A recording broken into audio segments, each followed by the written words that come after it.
الحمد لله رب العالمين، والصلاة والسلام على سيد الأنبياء وأشرف المرسلين وعلى آله الأطهار وأصحابه الطيبين الطاهرين وعلى من تبعهم بإحسان إلى يوم الدين. وأشهد أن لا إله إلا الله وحده لا شريك له، وأشهد أن محمدًا عبده ورسوله صلى الله تعالى عليه وآله وسلم. أما بعد، فعن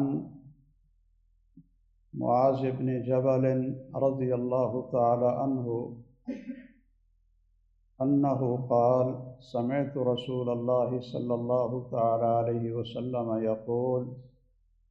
قال الله تعالى: وجبت محبتي للمتجالسين فيه والمتحابين فيه والمتزاورين فيه والمتبادلين فيه. رواه الإمام مالك إمام أهل المدينة في كتابه الموطأ بإسناد صحيح. گرامی قدر علماء و مشائخ اور بہت ہی قابل احترام تمام علماء کرام، گرامی قدر حاضرین اور تمام شرکائے کرام، میری سب سے پہلے اللہ ذوالجلال سے دعا ہے کہ اللہ ذوالجلال ہماری اس مجلس میں ایسا کرم فرمائے کہ اللہ کی محبت ہم سب کے لیے واجب ہو جائے۔ حدیث قدسی ہے جو میں نے عرض کی کہ اللہ ذوالجلال فرماتے ہیں کہ میری محبت واجب ہو جاتی ہے، واجب ہو گئی للمتحابین فیہ، کہ جو میرے لیے ایک دوسرے سے محبت کرتے ہیں، والمتجالسین فیہ، اور جو میری وجہ سے آپس میں بیٹھتے ہیں، والمتزاورین فیہ، اور جو میری رضا کے لیے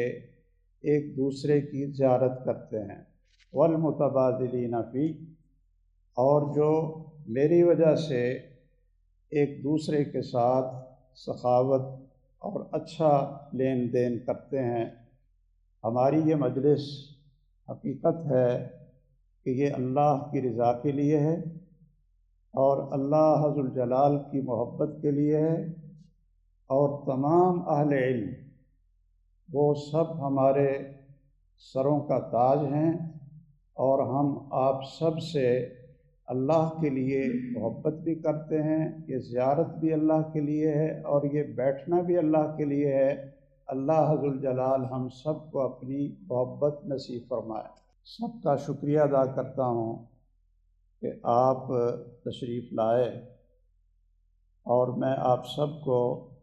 دل کی گہرائیوں سے اہلا و سہلا و مرحبا کہتا ہوں۔ اور دوسری گزارش یہ ہے کہ میرے سامنے ایک تجویز تھی، اور وہ ایک سلگتے ہوئے مسئلے پر، اور مجھے اس کا بہت ہی غم یعنی دکھ اور پریشانی تھی، اور میں یہ چاہتا تھا کہ ہمارے جتنے بھی علماء کرام ہیں،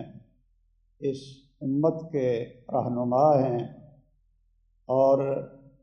انبیاء کے وارث ہیں، ان کے سامنے اس مسئلے کو رکھوں، اس لیے کہ کسی بھی معاشرے میں جو خصوصاً اسلامی معاشرہ ہے، اس کا چہرہ اور ان کی قیادت، ان کی رہنمائی اور ان کی سیادت، یہ علماء کی ذمہ داری ہے کہ علماء کرام لوگوں کی رہنمائی کریں۔ اور وہ مسئلہ بھی ایسا ہے کہ جس میں الحمدللہ کسی قسم کا کوئی اختلاف بھی نہیں ہے، بالکل متفقہ مسئلہ لیکن وہ اتنی کثرت کے ساتھ خاندانوں میں طلاق کا واقع ہونا، جس سے پورا ایک گھر ہی تباہ نہیں ہوتا، پورے دو خاندانوں کے اندر بھی نفرت اور بغض پیدا ہو جاتا ہے، اور میاں بیوی کے درمیان بھی جدائی ہو جاتی ہے، اور اس کے اثرات پھر اولاد کے اوپر بھی آتے ہیں، اور اولاد کی تربیت، اس کی نشو و نما اور ان کی تعلیم وہ بھی برباد ہو کر رہ جاتی ہے۔ اور یہ اتنی کثرت سے واقع ہو رہا ہے کہ پچھلے 6 مہینے کی رپورٹ جو فیصل آباد کی یونین کونسلوں کے ذریعے ساتھیوں نے اکٹھی کی ہے کہ 25,000 طلاقیں ہوئی ہیں صرف فیصل آباد میں، اور جو پچھلے مہینے کی رپورٹ ہے اس کے مطابق ایک مہینے میں 4,000 طلاقیں ہوئی۔ آپ سب جانتے ہیں، ماشاءاللہ مجھ سے زیادہ علم و فضل میں آپ سب سے آگے ہیں، لیکن مجھے صرف ایک تجویز دینے کی وجہ سے میں پھنس گیا، اور جو انتظام کرنے والے ہیں اللہ عز الجلال ان کو شفا دے، ہمارے بہت ہی محترم فضیلت الشیخ ہمارے عزیزم عبدالصمد معاذ صاحب حفظہ اللہ وسلمہ وشفاہ وعافاہ، انہوں نے ماشاءاللہ یہ سارا پروگرام ترتیب دیا، اور میرے اصرار کے باوجود انہوں نے مجھے اشتہار بھیجا، تو میں نے ان سے یہ کہا کہ میں صرف ایک تجویز پیش کروں گا، باقی یہ صدارت کا لفظ میرے نام سے کاٹ دیں۔ تو انہوں نے میری بات شاید قبول نہیں کی، یا میری بات کی اتنی حیثیت نہیں سمجھی، لیکن ان کو سمجھنا چاہیے تھا کہ میری یہاں ماشاءاللہ اس مجلس میں تمام جو مکاتب فکر ہیں ان کے اکابر موجود ہیں، اور ہمارے بھی جامعہ سلفیہ کے محترم جو ہمارے افسر بھی ہیں اور ماشاءاللہ عظیم دانشور بھی ہیں، ان کے ہوتے ہوئے نہ تو میں صدارت کر سکتا ہوں، اور حافظ مسعود عالم صاحب بھی تشریف لا رہے ہیں، ان کے ہوتے ہوئے بھی میں صدارت نہیں کر سکتا، اور نہ میں صدر مجلس ہوں۔ اور میں نے ان کو ویسے مزاحاً کہا تھا، میں نے کہا کہ پہلے ہی لوگ کہتے ہیں کہ یہ بڑوں کا ادب نہیں کرتے، تو آپ مجھے آگے کرنا چاہتے ہیں کہ بڑوں کی موجودگی میں ہی صدارت کروں، جو علم میں بھی اور ہر لحاظ سے ان سے چھوٹا بھی ہوں، اور وہ مجھ سے بڑے ہیں۔ بہرحال وہ مسئلہ یہ ہے کہ بڑی کثرت کے ساتھ یہ طلاق ہو رہی ہے، اور خاندان برباد ہو رہے ہیں۔ اس کے وجوہات کیا ہیں؟ جو میں سمجھتا ہوں اور آپ حضرات کے سامنے رکھنا چاہتا ہوں، وہ یہ ہے کہ جب نکاح کا وقت ہوتا ہے تو پھر تو ہر شخص ہی وہ نہ کسی عالم کو بلاتے ہیں، جی ہمارا نکاح پڑھاؤ، ایسے ہے نا جی؟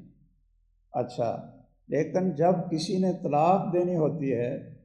تو کیا وہ کسی عالم سے پوچھتا ہے کہ بھئی میں نے طلاق دینی ہے تو نکاح کا ایک خاص طریقہ ہے، تو طلاق کا بھی ایک خاص طریقہ ہے؟ وہ کسی عالم کے پاس آئیں اور اس سے پوچھیں کہ بھئی ہمارا نکاح نہیں ہو رہا اور میں اپنی بیوی کو چھوڑنا چاہتا ہوں، تو اسلام نے، محمد الرسول اللہ صلی اللہ علیہ وسلم نے اس کا جو اچھا اور خوبصورت طریقہ ہے وہ کیا بتلایا؟ اس لیے کہ اگرچہ طلاق فی نفس ہی یہ کوئی اچھی چیز نہیں ہے، بلکہ آپ سب جانتے ہیں کہ شیطان سب سے زیادہ خوش ان اپنی اولاد اور ستونگڑوں سے ہوتا ہے جو اس کو یہ کہتے ہیں کہ ہم نے میاں بیوی کے درمیان جدائی کر دی۔ اور جو جادوگر ہیں ان کا بھی سب سے بڑا جو حملہ ہوتا ہے وہ کیا ہوتا ہے؟ یفرقون بہ بین المرء وزوجہ۔ اور ایک حدیث بھی آپ سب حضرات کو یاد ہوگی، بعض محدثین اس کو مرسل کہتے ہیں، بعض محدثین اس کو موصول کہتے ہیں، کہ ابغض الحلال الی اللہ الطلاق، کہ طلاق حلال چیز ہے لیکن یہ سب سے زیادہ اللہ کو ناپسند ہے۔ اور یہ بھی فقہی مسائل میں یہ بات شامل ہے، آپ حضرات جانتے ہیں کہ طلاق کے بھی مختلف احکام ہیں۔ کئی دفعہ طلاق حرام ہوتی ہے، کئی دفعہ طلاق مکروہ ہوتی ہے، کئی دفعہ طلاق واجب بھی ہو جاتی ہے، کئی دفعہ مستحب ہو جاتی ہے۔ تو یہ سارے اس کے مراتب ہیں، اس کے اوپر ہمیں گفتگو کی ضرورت نہیں ہے۔ جو ضرورت ہے وہ یہ ہے کہ آخر بڑی عمر والے بھی اور نوجوان بھی جب ان کو کوئی ان کے جذبات کو ٹھیس پہنچتی ہے اپنے گھر میں کسی وجہ سے، وہ فٹ کیا کرتے ہیں کہ نہ کسی عالم سے پوچھتے ہیں، نہ خود پڑھتے ہیں، نہ جانتے ہیں، اور فٹ وہ 3 طلاقیں دینے پر تیار ہو جاتے ہیں۔ اور آپ سب جانتے ہیں علماء کرام کہ طلاق کی بنیادی 2 قسمیں ہیں، ایک ہے طلاق سنی اور ایک ہے طلاق بدعی۔ یہ تمام فقہائے کرام نے اور تمام جو علماء ہیں بلا اختلاف سب نے یہ تقسیم کی ہے۔ اب طلاق بدعی کا یہ معنی ہوتا ہے کہ آپ یہ طلاق دے رہے ہیں جس طریقے سے آپ اس میں اللہ کی نافرمانی کر رہے ہیں اور محمد الرسول اللہ صلی اللہ علیہ وسلم کی نافرمانی کر رہے ہیں۔ یہ طلاق بدعی ہے کہ جس میں سنت طریقہ اختیار نہیں کیا جاتا۔ اور طلاق سنی کیا ہے کہ اگر مجبوری بن جائے طلاق دینے کی، کوئی صورتحال اس طرح کی بن جائے، تو اس کی رہنمائی بھی اللہ ذوالجلال نے اور محمد الرسول اللہ صلی اللہ تعالیٰ علیہ وسلم نے فرمائی ہے،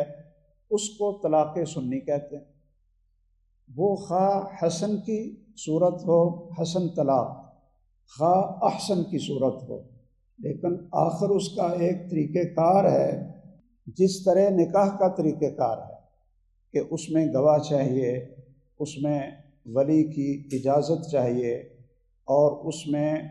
خامند اور بیوی کی رضامندی چاہیے،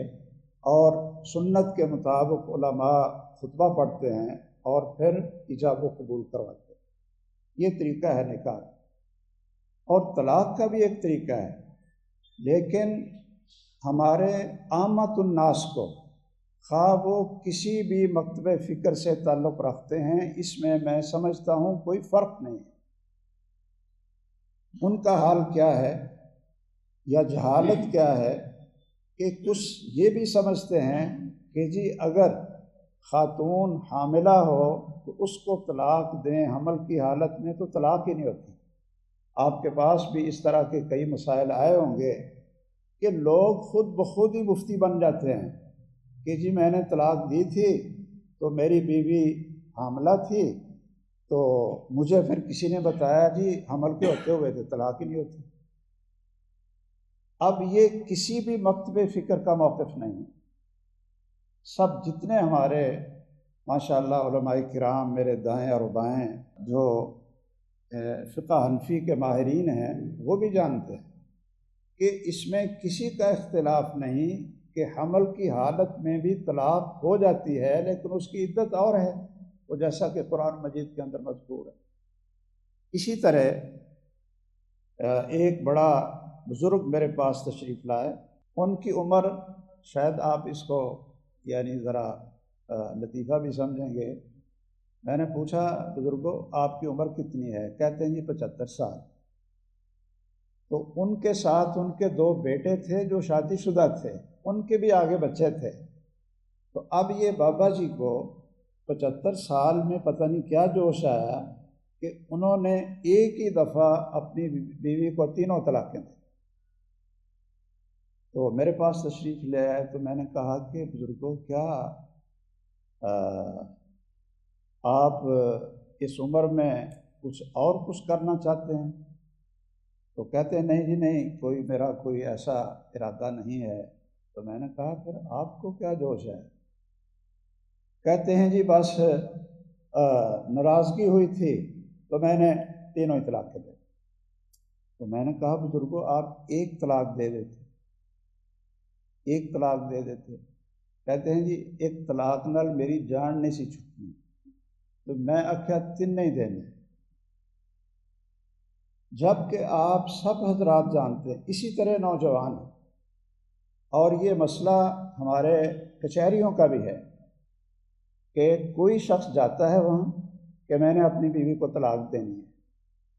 تو وہ کہتے ہیں کتنی دینی ہے، کہتا ہے جی 3 ہی دینی ہے، تو وہ 3 لکھ دیتے ہیں۔ اور اگر کوئی ہمارے مکتب فکر سے کوئی تعلق رکھتا ہو، وہ اس سے پوچھتے ہیں کہ آپ کون ہیں، وہ بتاتا ہے، تو اس سے بھی پوچھتے ہیں جی کتنی طلاقیں دینی، وہ کہتا ہے جی جان تو پھر ہی چھوٹے گی اگر 3 دوں گا۔ تو وہ کیا کرتے ہیں کہ 3 اسٹاموں پر اس سے سائن لے لیتے ہیں ایک ہی دفعہ، اور ہر مہینے پھر اس کو بھیجتے رہتے ہیں کہ جی یہ ہر مہینے میں نے ایک طلاق دے دی ہے، تو چلو اب میری جان چھوٹ جائے گی۔ لیکن یہ سارے جذبات ہوتے ہیں۔ طلاق آج دی اور اگلے دن ہوش آ گئی، 8 دن کے بعد جب بچوں کو سنبھالنا پڑا اور جب دونوں خاندانوں کی نفرت وہ سامنے آئی، اسی وقت ان کا ہوش ٹھکانے آ جاتا ہے، اور پھر کیا کرتے ہیں، پھر علماء کے پاس جاتے ہیں، اے جی ہمارا کیا حکم ہے۔ اب اس میں آگے آپ جانتے ہیں کہ ایک اختلافی مسئلہ ہے، اس میں نہیں پڑھتا، لیکن پھر ان کو کن مراحل سے گزرنا پڑتا ہے، کس طرح گھر برباد ہوتے ہیں، کس طرح بچے برباد ہوتے ہیں، اور کتنی شرح سے ہو رہے ہیں، یہ آپ سب حضرات کے سامنے ہے۔ تو میری یہ تجویز بلکہ گزارش تھی کہ میں تمام علماء کرام کے سامنے دستبستہ عرض کروں، گزارش کروں کہ جب ہمارا سب کا اتفاق ہے فقہ کے لحاظ سے کہ طلاق دینے کا سب سے بہترین طریقہ وہ کیا ہے، اس کی وضاحت موجود ہے۔ عام لوگ جو جاہل ہیں، ہمیں ان کو یہ بتانا چاہیے کہ بھئی اگر طلاق آپ نے دینی بھی ہے تو ٹھیک ہے، ضرورت ہے، اجازت ہے، اسلام نے اجازت دی ہے، تو اس کا وہ طریقہ اختیار کریں جو اسلام نے بتایا، جو سنت کے مطابق ہے، اور آپ بدعی طریقہ اختیار کر کے گناہ گار کیوں ہوتے ہیں؟ آگے وہ طلاق ہوتی ہے نہیں ہوتی، یہ اس میں تو ٹھیک ہے اختلاف ہے کہ طلاق بدعی واقع ہوتی ہے یا نہیں ہوتی، 3 طلاقیں ایک دفعہ اکٹھی ہوتی ہیں نہیں ہوتی، ہم اس مسئلے میں پڑھنا ہی نہیں چاہتے۔ جو کسی کے ہاں قرآن و سنت کے دلائل سے راجح ہے وہ اس کو اختیار کرے اور اس کے مطابق وہ فتویٰ دے، لیکن لوگوں کو یہ تو بتانا چاہیے کہ بھائی ایک طلاق سے بھی آپ کی جان چھوٹ سکتی ہے، تو آپ 3 طلاقیں دیتے کیوں ہیں؟ ایک دیں۔ اب ایک طلاق کا طریقہ جو میں سمجھا ہوں، وہ ایک طلاق کا طریقہ یہ ہے کہ وہ آدمی دیکھے کہ میری بیوی کس حالت میں ہے۔ اگر وہ حالت حیض میں ہے تو حالت حیض میں طلاق دینا یہ بدعی طلاق ہے، وہ واقع ہو بھی جائے جمہور کے قول کے مطابق، لیکن وہ گناہ گار تو ہوگا نا، اس نے اللہ اور اس کے رسول کی نافرمانی تو کی نا۔ ہم اس کو اس گناہ سے تو بچائیں کہ وہ دیکھے کہ میری بیوی کس حالت میں ہے۔ اگر ایام حیض میں ہے تو وہ طلاق نہ دے، ورنہ گناہ گار ہوگا۔ طلاق ہوتی ہے یا نہیں ہوتی، یہ اس بات کو ہم نہیں ڈسکس کریں گے، گناہ گار ہوگا۔ ہم اپنے اس مسلمان بھائی کو گناہ سے بچائیں۔ اسی طرح وہ طلاق دے گا ایام طہارت میں، وہ طہر میں طلاق دے گا، اور ایک طلاق دے گا جو سنت طریقہ ہے، کیا دے گا؟ ایک طلاق دے گا، جو احسن اور حسن طریقہ ہے، ایک طلاق دے گا، اور پھر اس طہر میں وہ طلاق دے گا کہ لم یمسھا فی، یہ بھی شرط لکھی موجود ہے کہ اس طہر میں جس میں وہ اپنی بیوی کے قریب نہ گیا ہو۔ شاید کچھ حضرات عربی سمجھتے ہیں سارے کے سارے کے، کچھ ہیں جی؟ اچھا، یہ بھی سارے علماء، اچھا، تو ایسے طہر میں طلاق دے لم یمسھا فی، اگر وہ ایسے طہر اور پاکیزگی کے دنوں میں طلاق دے گا جس میں مسحا فیہ، تو یہ طلاق بھی بدعی ہوگی۔ واقع ہوتی ہے یا نہیں ہوتی اس میں اختلاف ہے، لیکن بدعی ہونے میں کہ اللہ کی نافرمانی ہونے میں اور گناہ ہونے میں کوئی اختلاف نہیں۔ اور پھر تیسرا کام وہ کیا کرے جس نے طلاق دینی ہے کہ وہ طلاق کے اوپر گواہ بنائے۔ اللہ تعالیٰ نے قرآن مجید میں بھی فرمایا ہے وَأَشْهِدُوا ذَوَيْ عَدْلٍ مِّنْكُمْ سورۃ الطلاق میں۔ اور ایک حدیث بھی ہے سیدنا عمران بن حسین رضی اللہ تعالیٰ عنہ کی کہ ایک آدمی آیا، اس نے کہا جی میں نے اپنی بیوی کو طلاق دی اور میں نے رجوع بھی کر لی۔ وہ فرمانے لگے کہ گواہ بھی بنائے تھے؟ وہ کہنے لگا نہیں جی گواہ تو کوئی نہیں بنائے تھے۔ تو فرمانے لگے طلقت لغیر سنت وراجعت لغیر سنت، کہ تو نے سنت کے مطابق طلاق دی نہیں۔ اب یہ بھی اختلاف آپ حضرات کے سامنے جو لوگ آتے ہیں طلاق دے کر، تو بیوی کہتی ہے کہ مجھے طلاق دے دی ہے، خاوند کہتا ہے میں نے نہیں دی۔ اب اس میں بھی ہمیں بڑی الجھن پیدا ہوتی ہے کہ اب ہم ان کو کیا فتویٰ دیں۔ اگر ہم کہیں بھی کہ بیوی دعویٰ کرتی ہے کہ مجھے طلاق دی اور خاوند انکار کرتا ہے، تو طلاق چونکہ خاوند کے حق میں ہے، جب تک یہ گواہ نہ لائے تو ہم تو خاوند کی بات پر اعتماد کریں گے۔ لیکن وہ بیوی کئی دفعہ ایسے واقعات آئے، وہ خاتون کہتی ہے جی جب میں نے اپنے کانوں سے سنا، ہوش میں سنا کہ اس نے مجھے طلاق دی، اب آپ جو فتویٰ دے رہے ہیں جی چونکہ آپ نے گواہ پیش نہیں کیے اور وہ خاوند اقرار نہیں کر رہا، تو آپ مجھے اسی کے گھر بھیج رہے ہیں کہ جس نے مجھے 3 طلاقیں دی ہوئی ہیں، تو میں کیسے یہ بدکاری والی زندگی اختیار کروں؟ وہ مانتی نہیں۔ تو اس لیے یہ 3 شرطیں کہ طلاق طہر میں ہو، اور دوسری شرط اس طہر میں ہو لم یمسھا فیہ، اور تیسری اگرچہ وہ سنت کے درجے میں ہے، بعض علماء اگرچہ گواہی کو بھی وہ لازم قرار دیتے ہیں، لیکن جمہور جو اہل علم ہیں ان کا یہ فتویٰ ہے جو مذاہب اربعہ ہیں کہ یہ جو گواہی ہے یہ فرض کے درجے میں نہیں ہے، سنت کے درجے میں ہے، لیکن ہے بدعی، یعنی نافرمانی ہوگی۔ تو اس لیے میں یہ ایک چیز پیش کرنا چاہتا تھا کہ اس مسئلہ میں ہمارا کسی بھی مکتب فکر کا کوئی اختلاف نہیں ہے کہ سنت طریقہ طلاق کا یہ ہے، احسن بھی ہے حسن بھی ہے۔ آگے حسن اور احسن کی اور تفریق میرا خیال اس میں جانے کی ضرورت نہیں ہے کہ ہر مہینے میں طہر میں طلاق دے تو اس کو حسن کہہ دیتے ہیں، اور اگر صرف ایک ہی طلاق دے اور پھر عدت کے اندر رجوع نہ کرے، تو ایک ہی طلاق سے کیا ہوتا ہے کہ وہ اس کی جو زوجیت ہے، بیوی ہے، وہ ختم ہو جاتی ہے اس کی حیثیت۔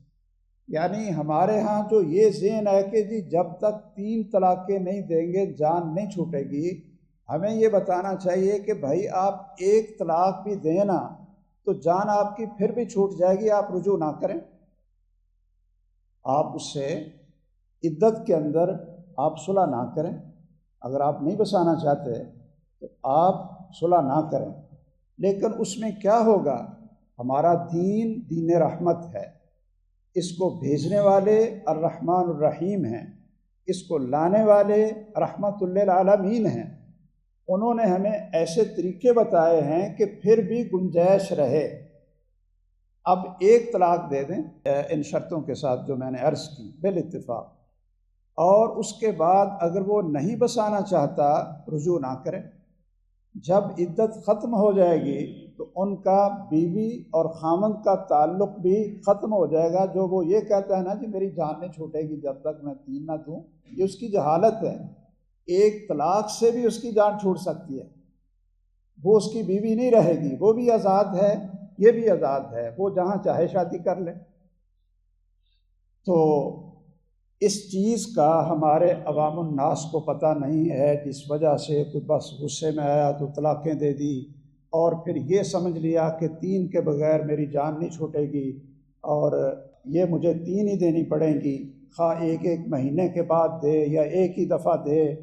تو اس کی وجہ سے پھر یہ سارے مفاسد پیدا ہوتے ہیں۔ اب میری گزارش یہ ہے کہ ایک تو علماء ہونے کے لحاظ سے آپ انبیاء علیہم الصلوۃ والسلام کے وارث ہیں، ہمیں اپنے خطبوں میں، اپنے درسوں میں یا شارٹ کورس میں،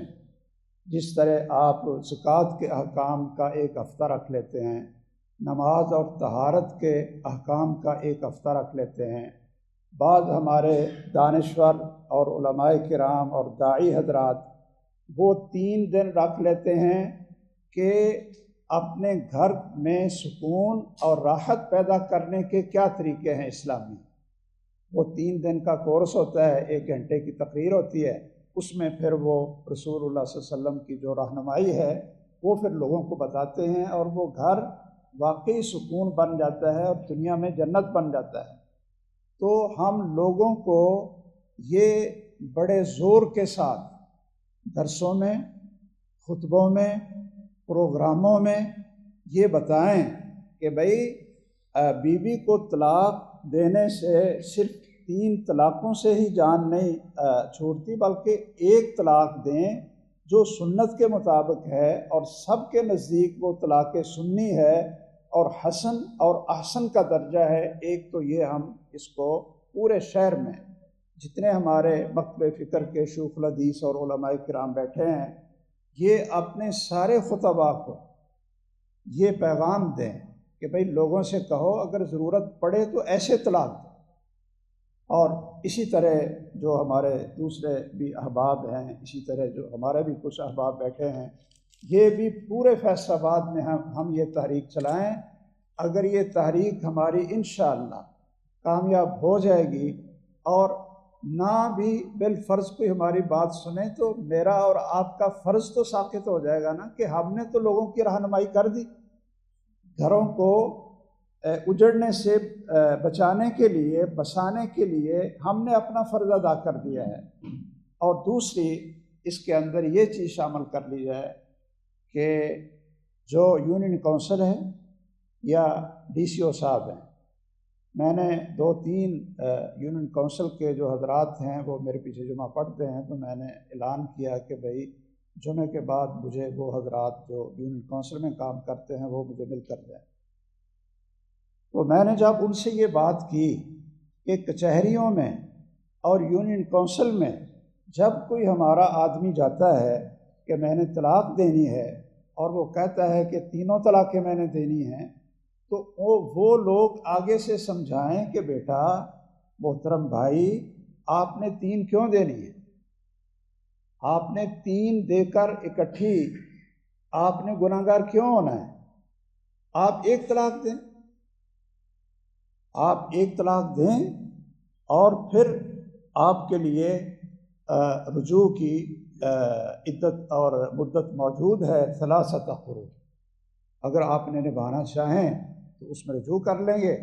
نہ آپ کا نباہ ہو سکتا ہے تو پھر ٹھیک ہے، وہ آپ کی زوجیت سے نکل جائے گی عدت ختم ہونے کے بعد۔ لیکن وہ میں بھول گیا، عرض کر رہا تھا کہ ہمارا دین رحمت ہے۔ اگر 1 طلاق دیں، عدت میں رجوع نہ کریں اور زوجیت کا تعلق ختم ہو جائے، لیکن پھر بھی راستہ کھلا رہتا ہے کہ 2 مہینے بعد، سال بعد، 6 سال بعد اگر جب بھی یہ میاں بیوی آپس میں دوبارہ ملنا چاہیں تو پھر کیا ہوتا ہے؟ تجدید نکاح، نئے نکاح کے ساتھ بالاتفاق وہ پھر میاں بیوی بن سکتے ہیں اور اپنے بچوں کو سنبھال سکتے ہیں۔ تو یہ معلومات ہم یونین کونسلوں میں بھی لکھ کر دیں، سارے علماء اپنے سائن کے ساتھ، اور کچہریوں میں لکھ کر دیں، وکیلوں کا بھی اجلاس بلا کر ان کو سمجھائیں کہ اگر آپ کے پاس کوئی آتا ہے طلاق دینے کے لیے تو آپ 3 طلاقوں کا مشورہ کیوں دیتے ہیں؟ آپ طلاق سنی 1 طلاق کا مشورہ دیں۔ تو مجھے انہوں نے کہا جی یہ ہمارے اختیار میں نہیں ہے، یہ یا تو آپ ڈی سی او سے جو ہے نا مذاکرات کریں، ڈی سی او صاحب سے، ان کی نگرانی میں ہے،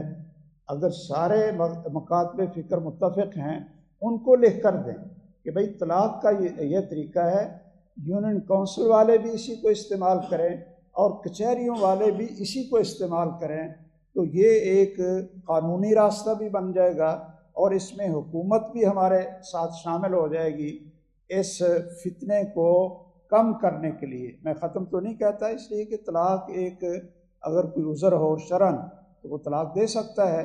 یعنی یہ جو جذباتی طلاقیں ہو رہی ہیں اور گھر برباد ہو رہے ہیں اور بہت سے مسائل پیدا ہوتے ہیں، ان سے کم از کم ہماری جان چھوٹ جائے گی اور امت کے لیے ایک بہت بڑی رہنمائی رہے گی کہ وہ اپنے گھر کو دوبارہ بسا سکتے ہیں۔ یہ ایک مسئلہ تھا جو میں آپ علماء کرام اور علماء و مشائخ کے سامنے، شیوخ الحدیث کے سامنے، تمام مکاتب فکر کے سامنے رکھنا چاہتا تھا۔ اس میں جو آپ کی تجویز آئے، اس میں جو آپ اصلاح کرنا چاہیں، اگر میں نے مجھ سے کوئی غلط بات ہو گئی ہے یا کوتاہی ہو گئی ہے تو اب آپ حضرات اس میں مشورے میں شامل ہوں اور اس کو ہم جتنے طریقے میں نے بتائے ہیں سارے میدان اختیار کر کے اس فتنے کو کم سے کم کیا جائے اور گھروں کو اجڑنے سے بچایا جائے۔ بارک اللہ فیکم، سلمکم اللہ، بہت بہت شکریہ۔